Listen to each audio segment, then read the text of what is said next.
बिस्मिल्लाहिर्रहमानिर्रहीम। अस्सलाम वालेकुम नाज़रीन, आप यूट्यूब चैनल देख रहे हैं। मैं इमरान खान हूँ। नाज़रीन, पाकिस्तान में जो 27वीं आईनी तरमीम हुई है, उस तरमीम के हवाले से बिलाखिर अब अक़वाम मुत्तहिदा का स्टेटमेंट भी आ गया है। अक़वाम मुत्तहिदा ने इसके ऊपर बड़ा खुलकर स्टेटमेंट दिया। अक़वाम मुत्तहिदा के इंसानी हकूक़ का जो सेल है, उसने 27वीं आईनी तरमीम पर बड़े अहम सवालात उठा दिए हैं। इसको BBC ने भी रिपोर्ट किया है।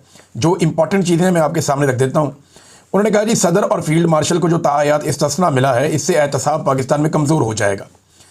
और उन्होंने 27वीं आईनी तरमीम पर मज़ीद क्या कहा, ये देखिए आप।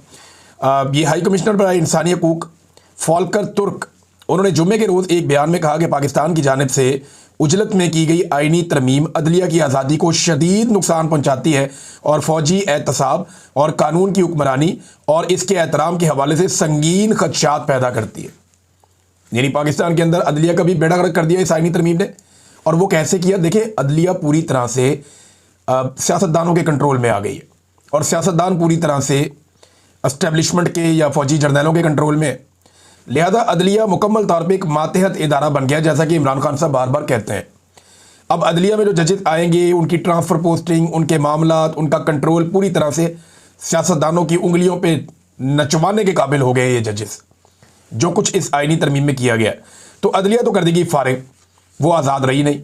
दूसरी जानिब जिस किस्म की तरमीम में इस्तिस्ना दी गई है फील्ड मार्शल आसिम मुनीर साहब को, इससे जो फ़ौज का एहतसाब होना है या फ़ौजी एहतसाब के जो मामलात हैं या सिविलियन सुपरमेसी के जो मामलात हैं, वो भी ख़त्म हो जाएंगे। कानून की हुक्मरानी ख़त्म हो जाएगी और कानून के एहतराम के हवाले से संगीन खदशात पैदा हो जाएंगे या हो चुके हैं इस आईनी तरमीम के बाद। उन्होंने खबरदार किया कि यह तरमीम उस उसूल के मुनाफी है जो कानून की हुक्मरानी की बुनियाद है और पाकिस्तान में इंसानी हकूक़ के तहफ़्फ़ुज़ की ज़मानत देता है। इंसानी हकूक़ भी फ़र्क। तो 27वीं और 26वीं आईनी तरमीम इतना बड़ा प्रॉब्लम है, और ये जो कुछ इन्होंने अभी 27वीं आईनी तरमीम में कर दिया, इससे तो पाकिस्तान के आइन का इन्होंने हुलिया बिगाड़ कर रख दिया है।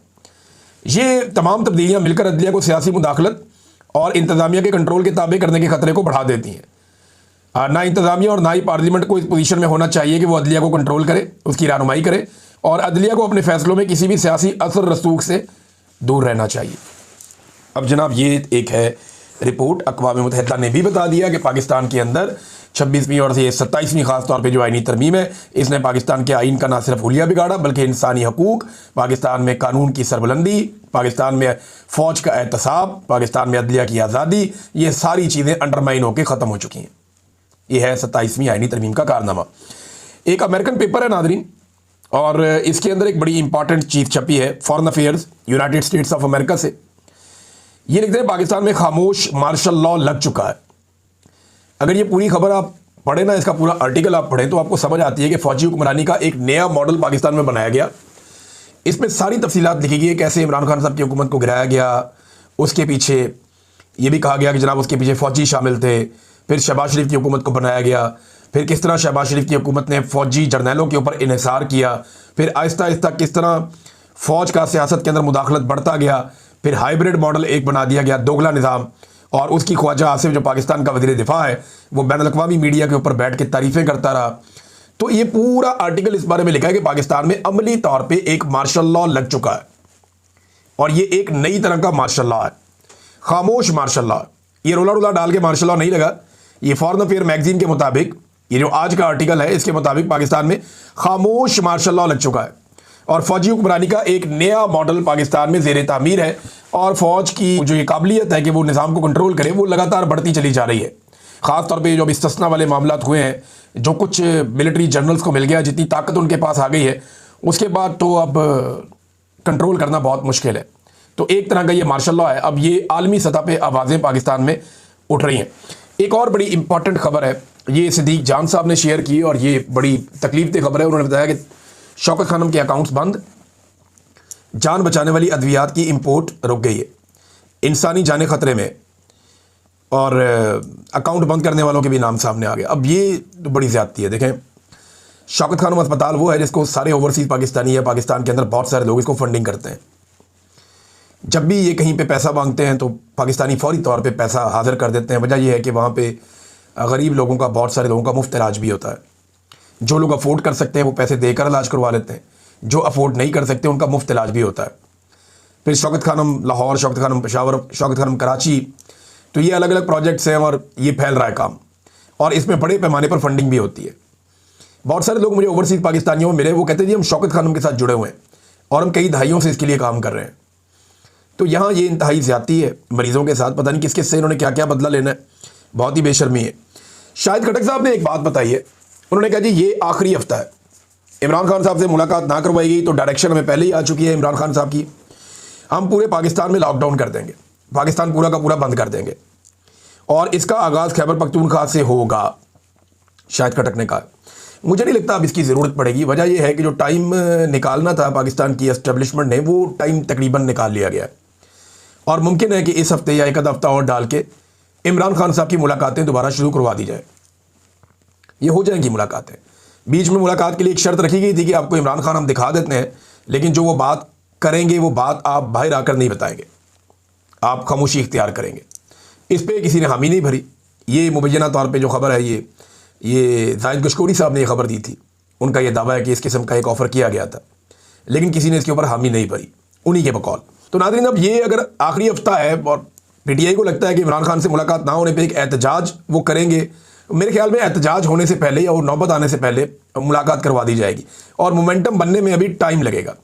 मोमेंटम बन तो रहा है, लेकिन अभी जो प्रॉपर एक मोमेंटम बनता है एक तहरीक का, मुझे अच्छी तरह याद है इमरान खान साहब जब कोई तहरीक शुरू करते थे तो पहले बहुत सारे जलसे करते थे, 1 2 3 4, वो एक एक दिन में 2 2 3 3 जलसे भी करते थे और इतने तूफ़ानी दौरे करते थे इमरान खान साहब हर तरफ कि बहुत एक्टिव आदमी थे वो। 70 साल की उम्र में कमाल जलसे करके इमरान खान साहब पूरा एक मोमेंटम बना लेते थे। जब पाकिस्तान के अंदर लोग तैयार हो जाते थे फिर वो अपना मार्च का या किसी तहरीक का ऐलान करते थे। अब इस वक्त जो है पाकिस्तान तहरीक इंसाफ जो है वो महीने में एक आधा जलसा करती है या महीने में 2 जलसे करती है, तो वो मोमेंटम तो नहीं बन रहा ना। इमरान खान साहब ने तो वर्ल्ड रिकॉर्ड लगाया हुआ है जलसों का, जब उन्होंने मोमेंटम बनाना होता था। बहरहाल अभी तो इमरान खान साहब जेल में हैं, बाहर लोग जो मौजूद हैं उन्हीं को काम करना पड़ेगा। नाज़रीन, पाकिस्तान की रियासत ये पहली दफ़ा नहीं कर रही जो इमरान खान साहब के साथ हुआ। ये इन्होंने 1971 में भी किया था और फिर उसका खुमियाजा भी भुगता था। उस वक्त भी इन्होंने कुछ लोगों को सीने से लगा लिया था और कुछ लोगों को धुतकार दिया था। आज भी एस्टेब्लिशमेंट ने मरियम नवाज़ और बिलावल को सीने से लगाया हुआ है, जबकि सुहेल अफरीदी जैसे मिडिल क्लास का आदमी है ना, ये एलीट क्लास की नुमाइंदगी करते हैं मरियम और बिलावल। तो एलीट क्लास के बच्चों को, जो सियासी बच्चे हैं, उनको सीने से लगाया हुआ है और जो गरीब का बच्चा है, जो एक मिडिल क्लास फैमिली से है, सुहेल अफरीदी, उसको इन्होंने धुतकारा हुआ है। इनको जहाज़ों में बिठा बिठा के सरकारी प्रोटोकॉल्स के साथ पूरी दुनिया की सैर करवाई जाती है। उसको जनाब अपने लीडर से मिलने के लिए अडियाला जेल के बाहर सड़क पे बैठना पड़ता है। वो ये बड़ा फ़र्क है, बहुत फ़र्क है। और ये पाकिस्तान की एस्टेब्लिशमेंट का डाला हुआ गंद 1971 में पूरे मुल्क के सामने आया था। खुदा ना खास्ता अब अगर दोबारा ऐसा कुछ हुआ तो इसके लिए जिम्मेदार यही एस्टेब्लिशमेंट होगी। जिन्होंने पहले ये गंद मारा वही लोग अब दोबारा वही हरकतें कर रहे हैं। अब कई हफ्तों तक मरियम नवाज़ जो है पाकिस्तान से बाहर ट्रैवल करती रहती है, ये नहीं जाती है, बाहर ट्रैवल करती है, घूमते फिरते हैं, वापस आ जाते हैं, कोई नहीं पूछता क्या काम किया।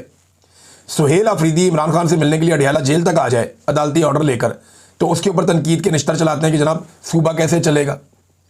भाई जिस वक्त मरियम नवाज़ जाती है बैरूनी दौरों पे या छोटी सी सर्जरी पे या कहीं लंदन पहुंच जाती हैं, ब्राज़ील पहुंच जाती हैं, जापान के दौरे पे निकल गए, जब ये खातून जाती है एयरफोर्स वन को इस्तेमाल करते हुए, उस वक्त तो कोई नहीं पूछता कि सूबा कैसे चलेगा। और जब सुहेल अफरीदी सिर्फ इस्लामाबाद तक आ जाता है अपने सूबे से निकल कर, तो उससे कहा जाता है जनाब सूबा कैसे चलेगा। ये एक दोहरा मेयार है। पाकिस्तान की मिलिट्री एस्टेब्लिशमेंट इसके पीछे जर्नैल बाकायदा सहाफ़ियों को ये सवाल देते हैं कि जाके इस किस्म के सवाल पूछो जिससे नफरत की फिजा पैदा हो। यानी एक सवाल ऐसा भी करवाया गया सुहेल अफरीदी से, वो बड़ा जुल्म हुआ। मुझे बड़ी तकलीफ हुई वो सवाल सुन के कि जनाब आप अपने सूबे को एक अलग मुल्क बना देंगे, अलग कर लेंगे। वो जब मुझे बात की लोगों ने, उन्होंने कहा जी मुझे बड़ी तकलीफ हुई इस बात से, खैबर पख्तूनख्वा से। उन्होंने कहा ये एस्टेब्लिशमेंट हमारे साथ करना क्या चाहती है, हम पाकिस्तानी हैं, हम हैं पाकिस्तान, पाकिस्तान हमसे है, हम क्यों पाकिस्तान को 2 टुकड़े करेंगे। ये अगर किसी की ख्वाहिश है तो वो खुद अपनी ख्वाहिश बयान करे, हमारे सामने इस तरह की बातें ना फेंकी जाए। तो इस बात की उन्हें बहुत तकलीफ भी हुई थी। तो नाज़रीन, ये मज़ालिम बड़े पुराने चल रहे हैं और अभी तक चल रहे हैं। नवाज शरीफ का एक दावा सामने आया। नवाज शरीफ कहता है कि जी पाकिस्तान टेक ऑफ कर गया, लेकिन नवाज शरीफ इस वक्त इक़्तिदार में तो है, मौजें तो लगी हुई हैं, अपनी बेटी को और अपने भाई को, दोनों को इक़्तिदार दिलवाया हुआ है और ख़ुद भी मौजें कर रहे हैं। लेकिन lieutenant general Sarfaraz Ahmed SIFC वाले, वो तो कह रहे हैं नवाज शरीफ साहब झूठ बोलते हैं। उनका जो स्टेटमेंट है वो ये है कि हमने अपनी मालियाती हालत का सत्यानाश कर दिया है। जो गवर्नर स्टेट बैंक है वो कहता है कि जी बाशी मॉडल बिल्कुल नाकाम हो चुका है। जो मुशीर बराए ये सरमायाकारी है वो क्या होता है उसका, इसके अंदर जो मुशीर है वो ये कहता है जनाब पैसा वैसे ही कोई नहीं आ रहा बाहर से और हमारा गवर्नेंस का मॉडल ही नाकाम है। IMF ने इसके ऊपर एक अलग 225 सफ़ों की रिपोर्ट दे दी। इन्होंने पूरी रिपोर्ट मुबैना तौर पे छापी भी नहीं। उसका जो हिस्सा छापा उसके अंदर IMF ने इनके सारे पोल खोल कर रख दिए। फिर बेरोज़गारी जो है पाकिस्तान की तारीख में कभी ऐसे नहीं हुआ जो अब इन्होंने बेरोज़गारी पाकिस्तान में बढ़ा दी है। महंगाई इन्होंने कहाँ से कहाँ पहुँचा दी, आप मुवाजना करके देख लें इमरान खान साहब के दौर से।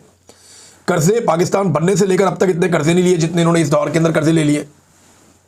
तबाही फेर दी इन्होंने कर्जे ले लेकर। सरमायाकारी पाकिस्तान की 51 साल की कम तरीन सरमायाकारी हो रही है पाकिस्तान में और SIFC बना के मनपसंद अफराद को ठेके दिए जा रहे हैं। ये है जनाब टोटल कहानी। तो नवाज शरीफ का टेक ऑफ अगर ऐसे होता है ना तो नवाज शरीफ से हाथ जोड़ के सारों को कहना चाहिए बड़ी मेहरबानी जनाब टेक ऑफ ना करो, बल्कि तुम सारे बोरिया बिस्तरा बनो, टेक ऑफ करो तो जाओ पाकिस्तान से, जान छोड़ दे पाकिस्तानियों की। पाकिस्तानी खुद अपना मुल्क चला लेंगे। मिलिट्री एस्टेब्लिशमेंट को भी ये खेलने के लिए खिलौने मिले हुए हैं और इनके ज़रिए से वो अपना उल्लू सीधा करते रहते हैं। ये सिस्टम नाज़रीन रोज़ एक बात की गवाही देता है, रोज़ाना ये सिस्टम गवाही देता है कि इमरान खान से ये सिस्टम ढड़ा हुआ है। ये हुकूमत, ये एस्टेब्लिशमेंट, ये इतने कमज़ोर हैं और अंदर से इतने खोखले हैं कि ये एक कैदी की मुलाकात और जेल से उसका कोई बयान बाहर ना आ जाए, इस बात से ये लोग खौफजदा हैं। बेशर्मी के साथ गुजरा आते हैं और अगर कहते हैं जी इमरान खान बड़ी शानदार ज़िंदगी, शाहाना ज़िंदगी गुजारा है जेल में, जनाब उसकी आज तक शक्ल नहीं देखी पाकिस्तानियों ने।